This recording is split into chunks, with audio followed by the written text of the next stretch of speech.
Hello kids. जैसा कि हम जानते हैं कि हर चीज़ मैटर की बनी होती है। मैटर बहुत सी तरह के होते हैं, जैसे सॉलिड, लिक्विड और गैस। मैटर को पकड़ने के लिए, उसको इस्तेमाल करने के लिए हमें फोर्स की ज़रूरत होती है। दरअसल फोर्स क्या होती है? फिज़िकल स्ट्रेंथ या पुश एंड पुल को हम फोर्स कहते हैं। किसी भी चीज़ की डायरेक्शन को चेंज करने के लिए, किसी चीज़ को तोड़ने के लिए, किसी ऑब्जेक्ट की स्पीड को बढ़ाने के लिए या उसकी स्पीड को स्लो करने के लिए हमें फोर्स की ज़रूरत पड़ती है।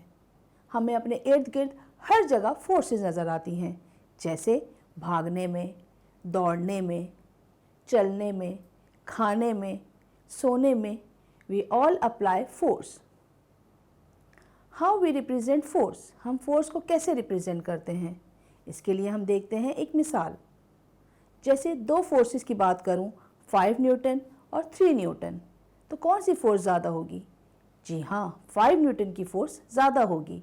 लेकिन इसको मैं अगर पेपर पे ड्रॉ करूं तो मैं कैसे ड्रॉ कर सकती हूं? इसके लिए मुझे एक स्केल चूज़ करना पड़ेगा। जैसे 1 newton is equals to 1 centimetre. अब मैं इसको ड्रॉ करूं तो 5 न्यूटन की फोर्स को मैं 5 सेंटीमीटर से ड्रॉ करूंगी और 3 न्यूटन की फोर्स को 3 सेंटीमीटर से ड्रॉ करूंगी। इसी तरह हम फोर्स को रिप्रेजेंट कर सकते हैं। और फोर्स को कैसे मेजर कर सकते हैं? हम फोर्स को फोर्स मीटर से मेजर कर सकते हैं। फोर्सेस के बारे में जानने के बाद हम ये कह सकते हैं कि इंसानी जिस्म एक हद तक एनर्जी प्रोवाइड कर सकता है। अगर हमें उससे ज़्यादा एनर्जी चाहिए तो उसके लिए हमें मशीन्स का सहारा लेना होगा। दरअसल मशीन्स क्या होती हैं? मशीन्स वो होती हैं जिनकी वजह से हमारा टाइम बच जाता है, हमारी कम पावर हमें इस्तेमाल करनी पड़ती है और हमें ज़्यादा मैक्सिमम आउटपुट मिलता है। मशीन्स दो तरह की होती हैं, सिंपल मशीन और कॉम्प्लेक्स मशीन। सिंपल मशीन जिसके अंदर lever, incline plane, wedge, screw, wheel and axle और पुली शामिल हैं। कॉम्प्लेक्स मशीन के अंदर सिंपल मशीन्स को ही यूज़ किया जाता है। आइए इस लेसन में हम सिंपल मशीन्स, उनके प्रिंसिपल्स, उनके प्रोसीजर और उनकी वर्किंग के बारे में जानते हैं। लीवर एक ऐसी रिजिड सॉलिड बार होती है जो फिक्स पॉइंट से रोटेट करती है। इस फिक्स पॉइंट को फलक्रम या पिवट कहते हैं। लीवर के 4 पार्ट्स होते हैं: bar, fulcrum, load and effort. Load and effort किसे कहते हैं? एफर्ट, जो फोर्स हम अप्लाई करते हैं उसको एफर्ट कहते हैं और जो वेट हम लिफ्ट करते हैं उसको लोड कहते हैं। लीवर 3 तरह के होते हैं: first kind of lever, second kind of lever and third kind of lever. आइए हम लीवर की एग्जांपल्स देखते हैं। First kind of lever. इस काइंड ऑफ लीवर में फलक्रम लोड और एफर्ट के बीच में होता है। इसकी एग्जांपल्स में सीसॉ, सीजर, आर्म बैलेंस शामिल हैं। सीजर के सेंटर में फलक्रम होता है जिसकी वजह से टर्निंग इफेक्ट प्रोड्यूस होता है। सीजर के एक एंड पर हम एफर्ट अप्लाई करते हैं जबकि दूसरी तरफ से ऑब्जेक्ट को कट किया जाता है जिसको लोड कहते हैं। Second kind of lever. In this kind of lever the load is in between the fulcrum and the effort. इस काइंड ऑफ लीवर में लोड फलक्रम और एफर्ट के बीच में होता है। इसकी एग्जांपल्स में wheelbarrow, nutcracker, door, punching machine शामिल हैं। व्हील बैरो जिसके एक एंड पर एफर्ट अप्लाई की जाती है। इसमें फलक्रम वो व्हील होता है जो व्हील बैरो में नीचे लगा होता है, जबकि वेट सेंटर में रखा जाता है जिसे लोड कहते हैं। Third kind of lever. In this kind of lever the effort is in between the fulcrum and the load. इस काइंड ऑफ लीवर में एफर्ट फलक्रम और लोड के बीच में होता है। इसकी एग्जांपल्स में human arm, upper and lower jaws, pair of forceps, fire tongs शामिल हैं। फॉरसेप जिसके कॉर्नर पर फलक्रम होता है जिसकी वजह से टर्निंग इफेक्ट प्रोड्यूस होता है। फॉरसेप के सेंटर पर एफर्ट अप्लाई की जाती है जबकि इसके दूसरे एंड से ऑब्जेक्ट को होल्ड किया जाता है जिसे लोड कहते हैं। Incline plane. इंक्लाइन प्लेन को स्लोप या रैम्प भी कहा जाता है। इंक्लाइन प्लेन एक्चुअली एक ऐसा सरफेस होता है जो ज़मीन से एक ख़ास हाइट पे स्लांट रखा जाए। अगर किसी हैवी ऑब्जेक्ट को लिफ्ट करना हो तो ये मुश्किल टास्क है जिसके अंदर हमें ज़्यादा एफर्ट अप्लाई करनी पड़ती है। लेकिन अगर वही ऑब्जेक्ट हम रोल करके इंक्लाइन सरफेस से लिफ्ट करें तो हमें एफर्ट कम लगानी पड़ती है और हमारा टाइम भी सेव हो जाता है। इंक्लाइन सरफेस हमें अपने घरों की एंट्रेंस में नज़र आता है। शॉपिंग प्लाजास, एयरपोर्ट्स, हॉस्पिटल में इंक्लाइन सरफेस बना होता है ताकि हैवी ऑब्जेक्ट्स को एक जगह से दूसरी जगह बआसानी ले जाया जा सके। वेज दो इंक्लाइन सरफेस को मिला के बनता है। इसका एक एंड शार्प जबकि दूसरा एंड थिक होता है।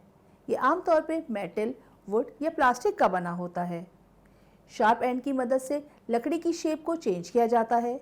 किसी ऑब्जेक्ट को तोड़ने या अलग करने के लिए काम आता है। इसके अलावा हैवी ऑब्जेक्ट्स को रोकने के लिए भी वेज इस्तेमाल होता है। स्क्रू एक लॉन्ग थिन मेटल का बना हुआ एक सिलेंडर होता है जिसमें स्पाइरल थ्रेड्स मौजूद होते हैं। अगर ये स्पाइरल थ्रेड्स कम होते हैं तो हमें ज़्यादा एफर्ट लगानी पड़ती है और अगर ये ज़्यादा होते हैं तो हमें कम एफर्ट लगानी पड़ती है। स्क्रू कहाँ इस्तेमाल होता है?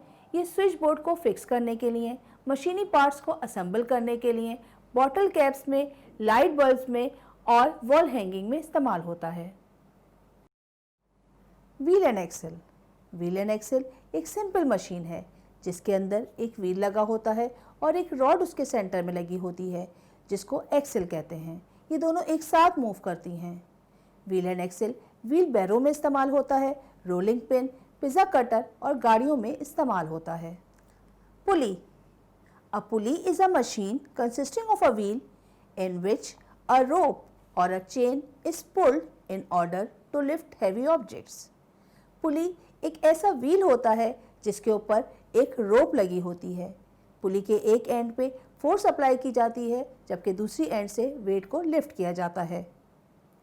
पुली जिम की मशीनों में, विंडो ब्लाइंड्स में, एलिवेटर्स में इस्तेमाल होती है। आइए हम जानते हैं पुली की डिफरेंट टाइप्स के बारे में। There are 3 types of pulley: fixed pulley, movable pulley and combined pulley. Fixed pulley, इसमें पुली को रिजिड सपोर्ट से फिक्स किया जाता है। लोड को रोप से अटैच किया जाता है और क्योंकि पुली फिक्स्ड होती है इसलिए लोड के साथ मूव नहीं करती। इसका मैकेनिकल एडवांटेज 1 होता है। Mechanical advantage is equal to output over input. इसमें जितना इनपुट दिया जाता है उतना ही आउटपुट हमें हासिल होता है। मूवेबल पुली, ये रिजिड सपोर्ट से फिक्स नहीं होती। लोड पुली व्हील से अटैच होता है। इसमें एफर्ट कम अप्लाई होती है। इसमें हम हाफ एफर्ट देके फुल आउटपुट हासिल किया जाता है। पुली लोड के साथ ऊपर नीचे होती है। इसका मैकेनिकल एडवांटेज 2 होता है। आइए हम इसकी कैलकुलेशन देखते हैं। ये हैवी ऑब्जेक्ट्स को लिफ्ट करने में काम आती है। Combined pulley, it is a combination of fixed and movable pulley, that's why it is called compound pulley. इसमें एफर्ट कम लगानी पड़ती है और एनर्जी भी कम इस्तेमाल होती है, लेकिन हम ज़्यादा से ज़्यादा हैवी लोड को उठाने में, लिफ्ट करने में मदद मिलती है। इसका मैकेनिकल एडवांटेज भी 2 होता है। इसमें एफर्ट बहुत कम लगानी पड़ती है क्योंकि इसमें काम एक पुली के बजाय 2 पुली करती हैं। अब हम जानते हैं कि पुली सिंपल मशीन के तौर पर तो इस्तेमाल होती ही है, लेकिन कॉम्प्लेक्स मशीन में इसे कैसे इस्तेमाल किया जाता है, जैसे क्रेन वगैरह। क्रेन एक कॉम्प्लेक्स मशीन है जिसमें पुली, लीवर, व्हील एंड एक्सल और केबल को इस्तेमाल किया जाता है। ये मुख्तलिफ शेप और साइज में हैवी ऑब्जेक्ट्स को लिफ्ट करने में काम आती है। टावर क्रेन और डेरिक क्रेन 2 मुख्तलिफ डिज़ाइन की क्रेन्स हैं जिनकी तफसील हम जानेंगे कि ये कैसे काम करती हैं। टावर क्रेन, इसमें 3 बेसिक पार्ट्स होते हैं। Number 1 base, number 2 tower and number 3 sling unit. Base जो कि कंक्रीट यानी सीमेंट की बनी होती है, टावर को सपोर्ट करती है। टावर को बेस से कनेक्ट किया जाता है। टावर के ऊपर स्लिंग यूनिट लगा होता है। डेरिक क्रेन, ये आमतौर पर फिक्स्ड क्रेन होती है। इसको आसानी के साथ असेंबल और डिसअसेंबल किया जाता है। इसके अंदर भी एक लॉन्ग फिक्स्ड लेंथ का टावर मौजूद होता है। टावर को बेस से कनेक्ट करके 4 मुख्तलिफ तरीक़ों से वेट को लिफ्ट किया जा सकता है। ये क्रेन को फ्री मूवमेंट प्रोवाइड करता है। ये शिपिंग प्लेटफॉर्म और साइट्स लोकेशन यानी इंडस्ट्रीज़ में इस्तेमाल होती है। इसी तरह डायरेक्ट क्रेन काम करती है। गियर्स भी सिंपल मशीन की तरह बहुत इम्पॉर्टेंट होते हैं, जो कि गाड़ियों में, बाइसाइकिल में केन को खोलने में इस्तेमाल होते हैं। हाउ गियर वर्क्स, गियर कैसे काम करते हैं? गियर्स एक तरीके के व्हील होते हैं जिसके एजेस पर कॉक्स या टीथ की तरह जगह खाली होती हैं। एक कॉक्स के गियर्स को दूसरे कॉक्स के गियर से इस तरह कनेक्ट किया जाता है कि एक गियर को मूव करें तो दूसरा खुद ब खुद मूव करने लगे।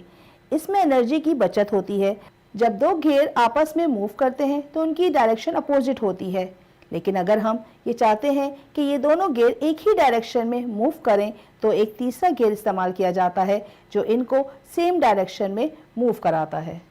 गियर्स हमारी ज़िंदगी में बहुत जगह इस्तेमाल होते हैं, जैसे ड्रिलिंग मशीन में, गन में, म्यूज़िक बॉक्स में, मिक्सर, फूड प्रोसेसर में, क्लॉक वर्क टॉयज़ में।